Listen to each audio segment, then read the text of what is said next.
financière et je pense on a démarré avec peu de moyens dans un petit espace, confiné pratiquement.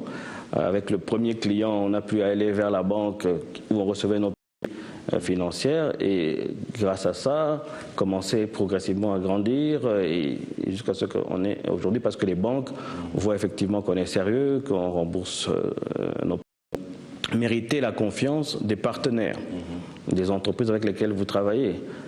Parce que dans certains marchés, il devient difficile, quand on n'a pas un bon partenaire financier, une bonne banque qui vous soutient, de préfinancer certaines activités qui peuvent se chiffrer à plusieurs milliers de dollars. C'est même pour ça que j'ai posé cette question, parce que maintenant, il y a beaucoup de vos partenaires qui vous demandent de préfinancer, d'être capable de préfinancer les campagnes. Alors, comment vous faites si vous n'avez pas... De partenaires financiers solides, c'est ça. C'est important d'avoir cette... facilité avec les banques, d'autant plus que actuellement en RDC, il n'y a pas encore une loi ou des lois ou certaines facilités que le gouvernement peut, soit pour donner une garantie pour des entreprises qui démarrent, soit avoir un congé d'impôt pour une entreprise qui démarre, dire bon voilà, les deux premières années, vous n'allez pas payer d'impôt et vous allez commencer à payer l'impôt à la troisième année. Il y a des choses, à mon avis, qu'on devrait mettre en place au niveau gouvernemental pour permettre justement l'émergence de ces petites et moyennes entreprises. Oui. Parce que, qu'on le veuille ou non, ce sont ces entreprises-là qui créent de l'emploi et qui peuvent aider et contribuer de manière efficiente à baisser le taux de chômage que nous connaissons actuellement. Alors, je vous pose juste une question comme ça qui me vient à l'esprit. Vous avez dit qu'il y a des partenaires actuellement qui vous demandent d'être capable de préfinancer les campagnes.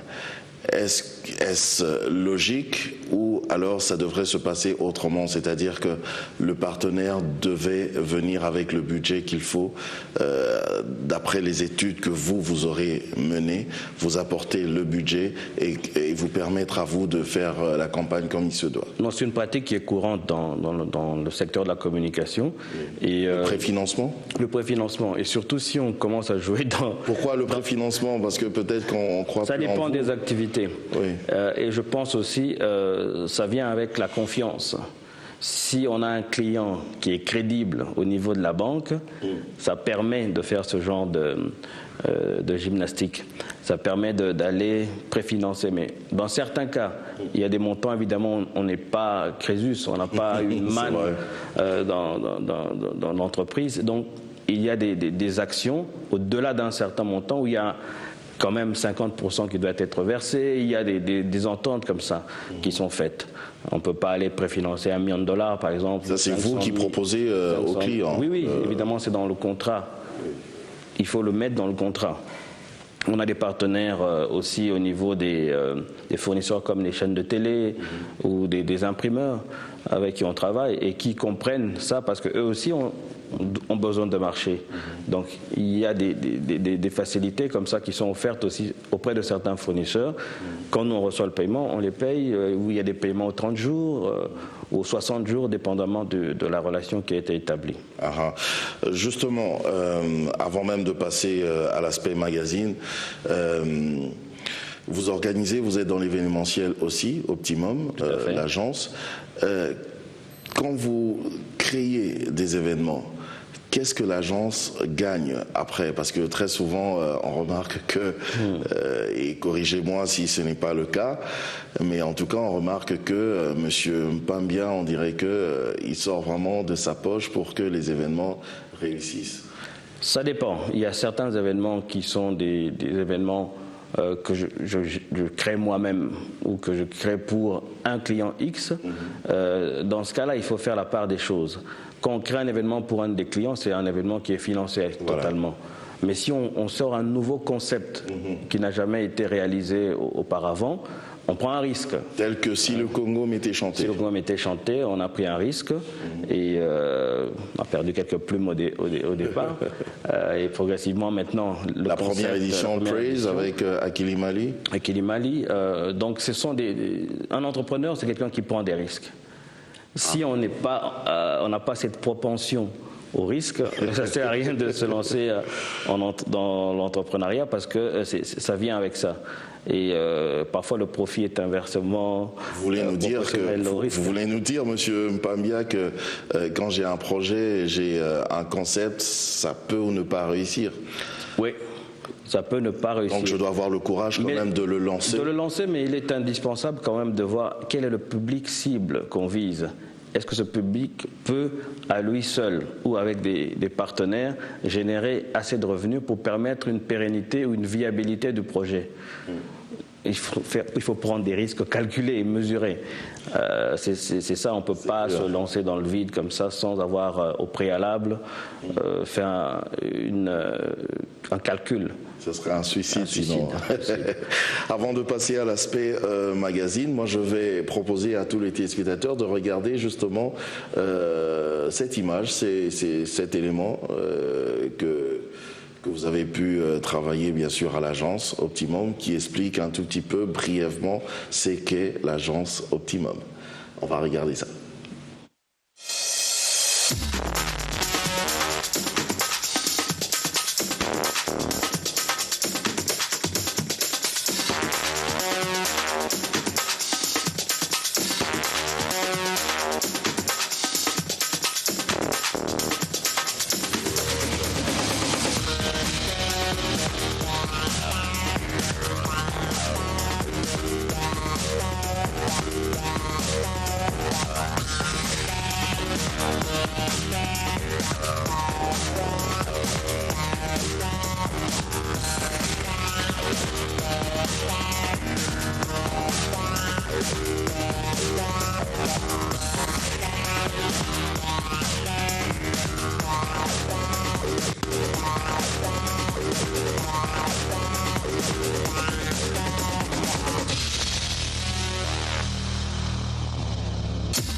Voilà, ça c'est, je peux dire que c'est tout sur l'agence Optimum. C'est un aspect. Un aspect, juste un aspect, mais ouais. J'ai remarqué que parmi les personnes qu'on a vues sur les images, il y en a d'autres qui ne font peut-être pas plus, qui ne font plus partie de l'équipe. C'est un vieil juste élément, une minorité. Hein, ouais. Minorité, mais bon, je pense que le gros des gens qui sont là sont toujours avec nous. Il y en a qui ont démarré avec nous dans le premier lot de collaborateurs et qui sont encore avec nous jusqu'à aujourd'hui.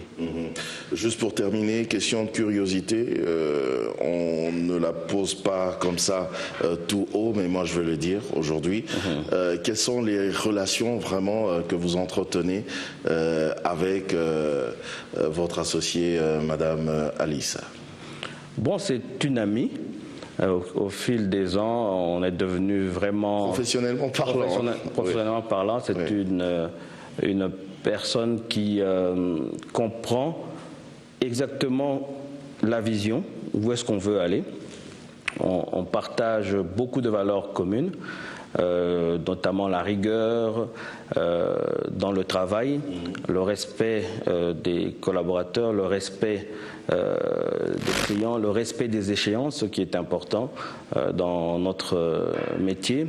On peut dire aussi un certain jusqu'au-boutisme, aller jusqu'au bout de ce qu'on entreprend, et de l'audace aussi. Ça prend de l'audace. Vous parlez de risque tout à l'heure, mais par exemple, afficher des lettrages sur l'échangeur, c'est de l'audace.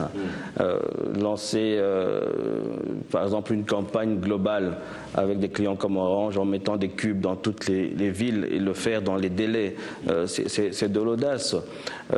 Prendre des risques d'organiser des événements dans des lieux inhabituels, il faut que vous soyez dans le même esprit pour que vous puissiez prendre les risques ensemble. Et ça demande parfois de pouvoir avoir une compréhension de l'un de l'autre sur les responsabilités communes et les zones aussi d'intervention. Donc elle arrive à comprendre que vous ne puissiez pas forcément avoir les résultats escomptés pour tel ou tel autre événement. Bon, je pense que quand on prend le risque, oui, évidemment. C'est un partenariat. Quand on parle d'association, ça demande vraiment que les gens soient dans un même état d'esprit. Sinon, c'est des choses qui durent une année et puis après, il n'y a plus rien. Chacun crée son agence à côté. Ouais. Optimum, c'est l'agence, mais c'est aussi le magazine. Alors, il y a déjà le tout dernier numéro ici que j'ai, on aura le temps d'en parler, mais tout le temps, vous écrivez au bas du grand titre Optimum, vous écrivez « Façonner l'avenir ». C'est votre slogan. Pourquoi? Expliquez-nous. C'est aussi notre ligne éditoriale, façonner l'avenir, parce que c'est aujourd'hui que nous sommes en train de bâtir le Congo de demain. Et notre magazine a comblé un vide qu'il n'y avait pas qu'il y avait dans le paysage médiatique congolais, celui de s'adresser essentiellement aux décideurs économiques, sociologiques et aussi politiques. Mais les décideurs, c'est aussi les étudiants parce qu'ils sont des décideurs en devenir. Hein, c'est eux demain qui vont prendre les rênes du pays. Et pour eux, je pense qu'il était nécessaire d'avoir une plateforme où on parle des enjeux de développement du Congo. On parle d'un Congo émergent à l'horizon 2030. Mais ça ne va pas arriver par magie. Qu'est-ce qu'on doit faire aujourd'hui pour que demain, on atteigne cet objectif-là? Il y a des préalables, il y a des prérequis. Et c'est par rapport à ça que nous prenons des sujets qui concernent les enjeux de développement de la RDC. Ça peut être l'industrialisation, ça peut être les mines, comme dans le dernier. Oui, dans le dernier, c'est aussi l'aide au développement. Il y a eu des millions de dollars qui ont été, des milliers de dollars, des milliards de dollars même qui ont été injectés en RDC sans avoir réellement un impact. On a posé des questions sur les raisons de tout ça, où allait tout cet argent. On a fait un dossier sur les femmes, qui constituent quand même la grande majorité de la population et qui de plus en plus sont éduquées et doivent normalement... Et le numéro du mois de mars. Du mois de mars passé. Donc tout cela pour dire, réfléchissons nous-mêmes, pour nous-mêmes et par nous-mêmes sur des enjeux qui nous concernent. Pas pour s'enfermer dans nos habitudes ou des choses qui ne... Mais on s'ouvre aux autres, mais on reste quand même dans on leur apporte notre authenticité, notre façon d'être.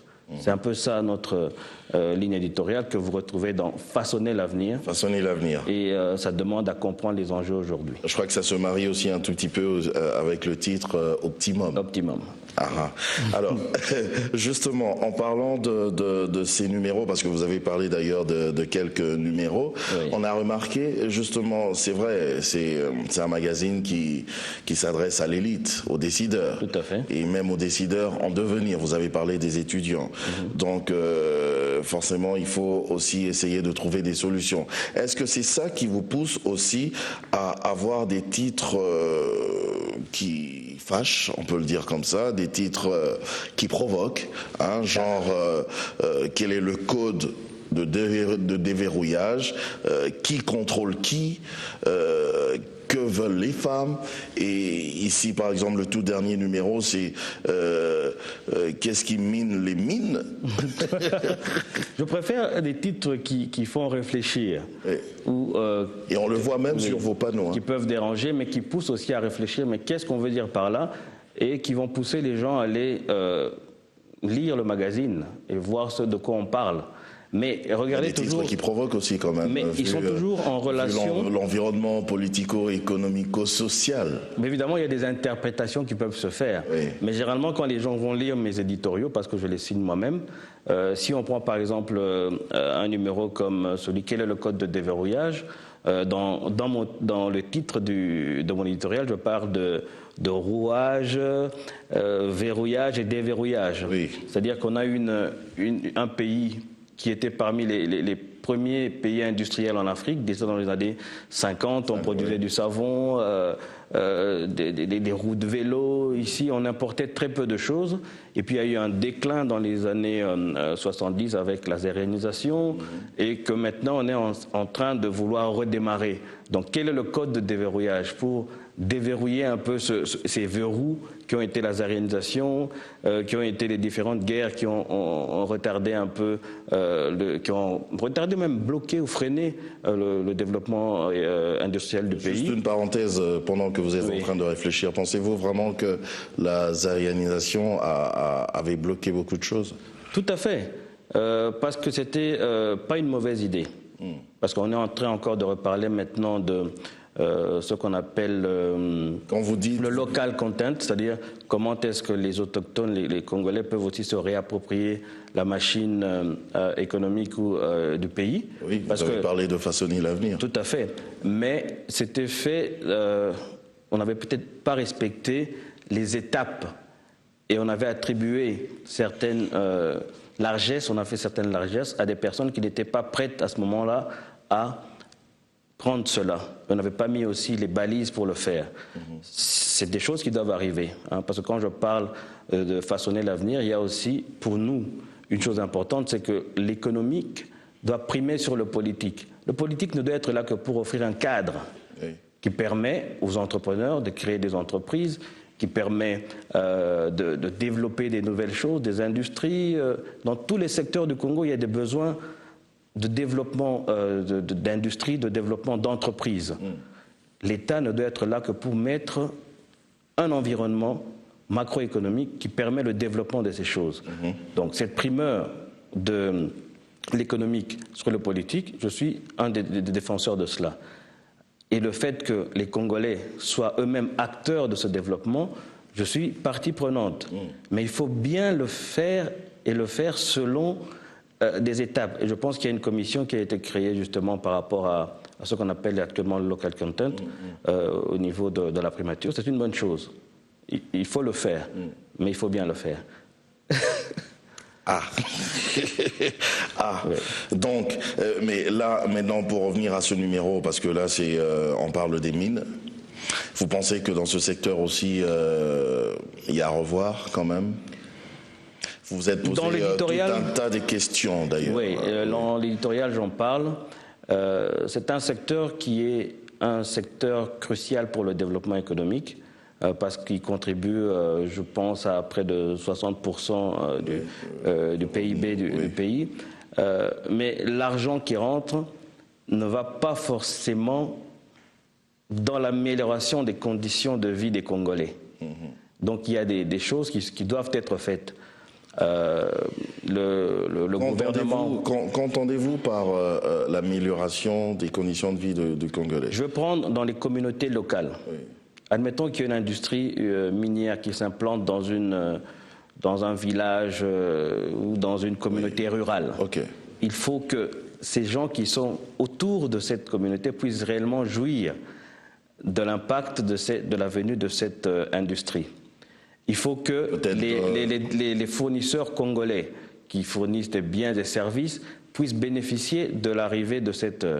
Il y a des compagnies qui le font et qui le font quand même très bien. Je pense qu'il y a Kibali dans le nord, dans la province orientale, qui a déjà cette approche-là. Mais ce n'est pas toutes les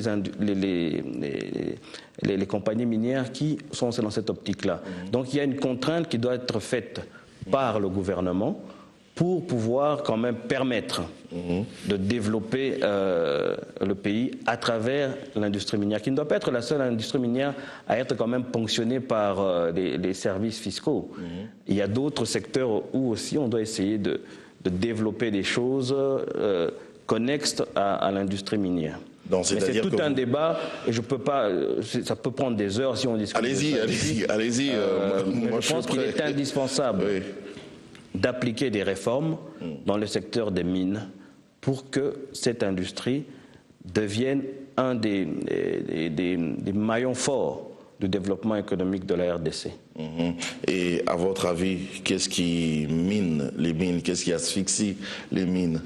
C'est justement tout ça. C'est une législation qui n'est pas assez forte, comment dire, la ponction qui est faite, par exemple, sur ces industries-là, dans certains cas, est excessive, mais dans d'autres cas, elle n'est pas assez. Les différentes structures censées, par exemple, renforcer le rôle de l'État dans ce secteur sont pratiquement dépourvues de leur pouvoir. On parle de l'OKIMO, du CESCAM et des autres structures qui sont autour de l'industrie minière, qui doivent être renforcées pour jouer leur rôle. Mais si tout le pouvoir est ôté à ces structures-là et qui se retrouvent au ministère des Mines, il y a des poches d'inefficience. Donc on parle de tout ça. Peut-être au ministère de Mines, parce que, bon, en tant que ministère, ça pourrait aussi nous servir quelque part de garde-fou. Parce que vous avez vu aussi, quand on les a laissés chacun de son côté évoluer, vous avez vu quelques dérapages. C'est vraiment beaucoup plus complexe que ça. Et comme je dis, c'est un sujet qui mérite de lire le magazine Vous nous donnez et d'aller voir de lire, un peu de quelle manière parce que l'autre chose que nous faisons, on offre toujours des pistes de solutions. C'est bien de critiquer, mais il faut donner des pistes de solutions. Et le magazine Optimum, c'est un de ses mandats, c'est de dire oui, on peut critiquer ce qui se fait, mais qu'est-ce qu'on offre comme alternative? C'est ça le but, de réfléchir ensemble sur des pistes de solutions pour atteindre justement cette émergence que nous visons pour notre pays. Alors, juste une question de curiosité comme ça, juste quand on regarde la couverture. C'est vrai, nous parlons du secteur minier, mais nous voyons également que dans ce magazine, le tout dernier, qui vient de paraître, vous parlez comme ça, tiens, voilà, de Madame Claudia Sassou, qui est conseiller en communication du président du Congo-Brazzaville. Ça participe à notre vision de dire que ce magazine a la capacité de devenir un magazine qui a une portée non seulement nationale, mais une portée régionale et pourquoi pas panafricaine, et aussi dans la diaspora. Nous n'avons pas encore les moyens, évidemment, d'avoir cette distribution qui permettra à ces différents publics d'avoir accès au magazine, mais c'est une chose à laquelle on travaille et on a déjà discuté avec certains partenaires pour voir l'ouverture du capital du magazine pour permettre de faire ce bond-là. Parce qu'il est nécessaire de quand même de partager un peu notre façon de voir notre pays avec les autres, de voir notre continent avec les autres. Et il y a des rubriques, par exemple, comme des rubriques Top Manager, où on donne la parole à des personnes qui ont réussi dans le monde des affaires, pas seulement au niveau de la RDC, mais ailleurs. Et il y a une rubrique qui s'appelle Inspirationnel, où on donne la parole à des gens qui peuvent inspirer d'autres personnes. Dans le dernier, on a parlé de Martin Ikanda. Oui, qui a avec son DG de Alizipa, qui a fait une chose, c'est un Congolais, mais qui a investi dans son pays et qui permet à des Congolais d'avoir accès aux nouvelles technologies de l'information. Alors, en tant qu'éditeur, là, je vous pose vraiment la question en tant que, éditeur et directeur de publication aussi, à la fois. Oui. Quels sont vos choix, au fait? Vous vous basez sur quels critères pour publier tel ou tel autre élément ou personnage? Bon, d'abord, en termes d'enjeux, comme je l'ai dit, ce sont des enjeux de développement de la RDC. Donc tous nos dossiers, tous nos sujets doivent avoir un trait avec le développement, à part évidemment les grandes entrevues qui peuvent être désaxées par rapport au sujet qu'on traite. Je dis ça parce que même pour la rubrique inspirationnelle, quelqu'un qui nous suit pourrait aussi citer d'autres personnes. Oui, on est ouvert, mais tout ce qui peut permettre aux Congolais de se réapproprier eux-mêmes leur développement. Tout ce qui peut permettre aux Congolais de se voir différemment. Parce qu'il y a, depuis un certain nombre d'années, le pays a connu plusieurs crises. On parle même d'une crise identitaire. Le Congolais était quelqu'un de très fier et tout. Et malheureusement, certains événements ont brisé cette façon de se voir. Et on va même plus loin maintenant. J'ai l'impression qu'il y a même une dévaluation de ce qu'on est. On ne se reconnaît plus tel qu'on devrait être. C'est comme si c'était un léopard dépecé et dépourvu de sa peau et qui se sent complètement dénudé. Il doit revêtir à nouveau cette peau qui est cette peau de léopard et se réapproprier ce qu'il est, son identité. qui est complètement perdu. On ne peut pas être dans un pays qui est parmi les pays les plus riches au monde. Et dans mon éditorial, je le dis, aucun pays au monde n'a le potentiel et les réserves minières qu'à la RDC. Voilà. Ça, c'est seulement dans le secteur de mines. Mais si on peut aller plus loin, on va dans le côté de la population, des intellectuels congolais, il y en a partout et qui brillent ailleurs. Mais on a toute cette nature qui nous a été donnée. Il faut qu'on reprenne, qu'on se redéfinisse de nouveau. Il faut qu'on se voit tel qu'on doit être. Et je pense que ça peut partir d'une initiative comme celle-là, mais il y en a d'autres encore. Hein. Il y a plusieurs exemples d'optimisme. Optimum, c'est un peu ça aussi. Oui. Je suis résolument optimiste pour ce pays. Malgré ce qui se passe, ce n'est que passager. Parce que nous avons une vision de grandeur pour le pays et nous sommes convaincus qu'il y a des choses que nous-mêmes, Congolais, devons faire pour reprendre la place qui est la nôtre dans le concert des nations. Ouais. Juste en y réfléchissant, en tant qu'éditeur, vous avez dit dans votre éditorial, d'ailleurs vous venez de le répéter, qu'aucun pays au monde n'a les potentialités minières que la RDC. Alors, qu'est-ce qui se passe? Pourquoi on n'émerge pas? Pourquoi le pays n'émerge pas? Rien que pour parler des mines. Mais il y a eu une destruction de tout l'appareil industriel de la RDC aussi. Parce que toutes ces mines-là, elles devaient être acheminées vers des ports de sortie pour aller à l'exportation. Il y a des possibilités, on en parle aussi dans l'éditorial, de créer une industrie de transformation au niveau local de nos ressources. Il y a des investissements qui doivent être faits. On peut le faire, ça. On peut le faire. Il y a des solutions, des pistes de solutions qu'il y a dans le magazine. Je ne peux pas tout dire ici. Je comprends. Je comprends. Vous nous invitez à lire carrément le magazine. Et dans le magazine aussi, il y a quelque chose, j'avais vu, même que j'ai vu la réaction d'un monsieur très respectable qui a dit, tiens, moi je suis pas parmi les 40 leaders de moins de 40 ans. C'est quoi cette rubrique? Bon, c'est une initiative qui est déjà faite par des magazines comme Fortune, un magazine américain, mais là on parle plutôt des fortunes, on parle de l'argent. Les 40 jeunes de moins de 40 ans qui ont, disons, plus de 100 millions de dollars et tout. C'est un classement comme ça. Nous, on est dans un pays qui est émergent. C'est plutôt moins de 40 ans. Moins de 40 ans, ce sont on appelle ça aussi des jeunes loups. Des gens qui ont un cheminement qui nous permet de dire on peut miser sur ces jeunes gens-là et dire que demain, ils seront parmi les gens qui vont justement amener l'émergence de ce pays qui est la RDC. Donc on a pris des gens dans différents secteurs, un peu moins de politique, plutôt dans les affaires et dans tout ce qui est culturel, économie, finance. Il y a même tout un magazine prévu pour tout un numéro. Alors ils sont dans le régulier et puis on a fait aussi ce hors série, on a tiré seulement 300 exemplaires. On appelle ça un peu des collectors pour les gens qui veulent garder ce numéro-là. On a fait ce collector-là et ça permet en fait de garder espoir aussi sur le pays. Parce que ces jeunes gens, il y en a qui ont étudié ici, il y en a qui ont étudié qui sont dans la diaspora. Chacun dans son domaine a fait un cheminement qui donne l'espoir et qui permet de dire oui, au Congo, il peut y avoir une alternance générationnelle. C'est-à-dire des gens qui peuvent prendre la relève dans tous les secteurs. C'est pas qu'on en veut aux cheveux gris. On a toujours besoin des cheveux gris parce qu'il y a l'expérience qu'on ne peut pas remplacer.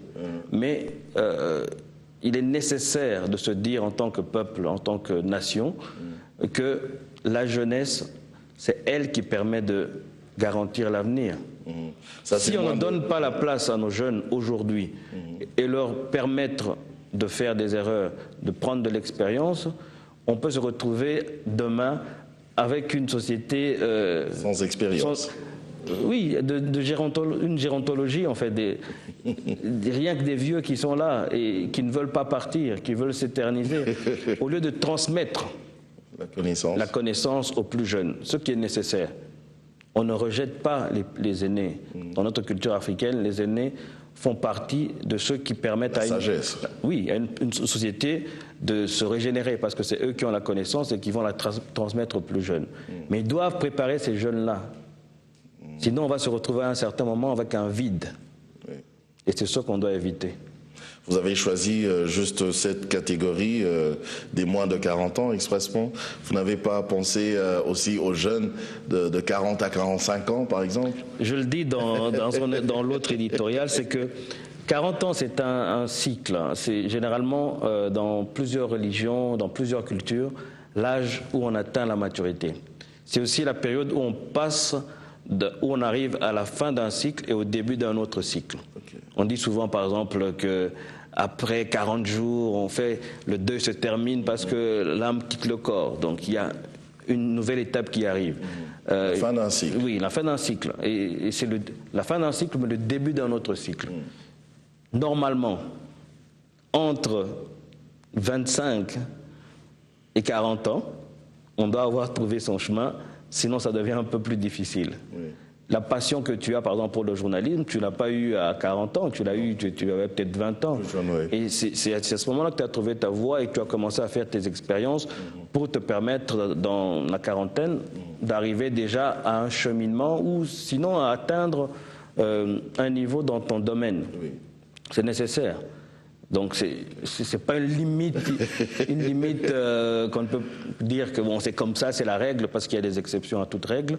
Mais je pense que dans l'ensemble, c'est en fait de cette manière-là. Je le dis parce que très souvent dans vos numéros, vous avez créé aussi des jaloux. Hein, je le dis gentiment comme ça, des jaloux gentils, parce que bon, il y a cette catégorie, les autres ils vont se dire bon, nous on se retrouve pas dedans. Ah ben voilà, l'éditeur il a pas pensé à nous. Je me rappelle même du magazine sur la femme, oui.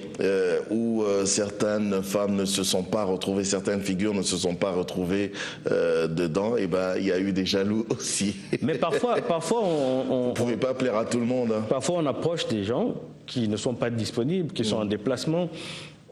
Parfois c'est des gens qui ont peur parce qu'il y a une certaine pratique qui fait que quand on vient voir une personne pour une interview, la personne doit donner de l'argent et certains peut-être croient, nous on n'a pas cette pratique-là, non. Hein, parce qu'on a assez d'annonceurs et qui nous permettent, et de partenaires qui nous permettent de publier le magazine. Mais parfois c'est ça, les gens évitent de nous recevoir croyant que et parfois c'est une question de disponibilité. Je viens voir tonton Jaco, mais il doit se déplacer, il doit aller sur Jobourg ou Cape Town et puis il n'est pas là. Et voilà, et nous on a des échéances de production et ça arrive aussi. Ah d'accord. Ouais. Allez, il nous reste 3 minutes. En 3 minutes, je crois que vous nous avez donné assez envie vraiment d'acheter ce magazine. Mais j'espère. Oui, en tout cas, oui. Alors, où est-ce qu'on peut le trouver finalement?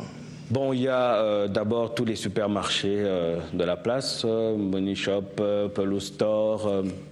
Et dans les halls d'hôtels comme Sultani, Grand Hôtel, Memling, et dans certaines librairies comme Queen, je sais pas quoi, il y a un truc. Il y a plusieurs endroits ici dans la ville où on peut aller trouver le magazine. Et je pense que c'est nécessaire que les gens lisent. Parce qu'on dit souvent que nous, les Africains, on ne lit pas. On ne lit pas. Hein, il y a des choses que moi-même je découvre à travers les articles.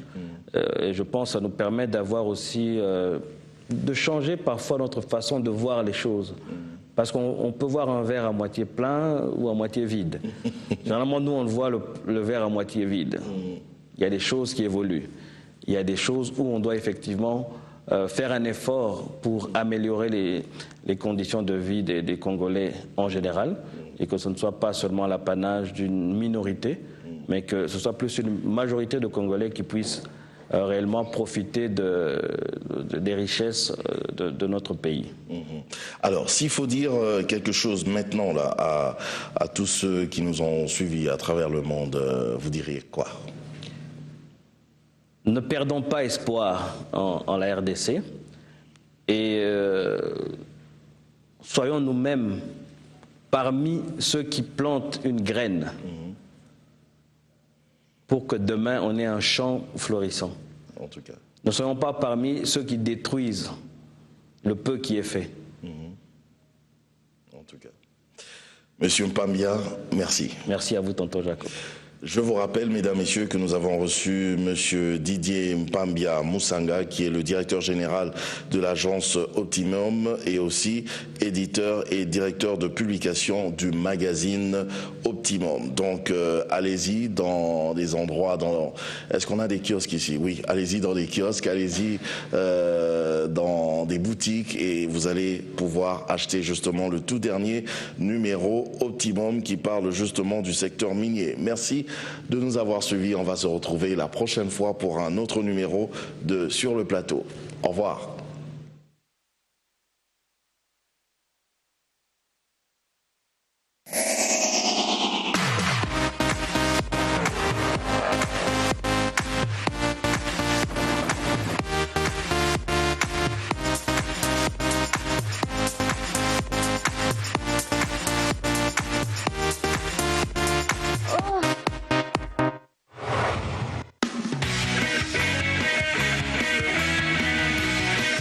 Ce programme vous a été offert par Orange.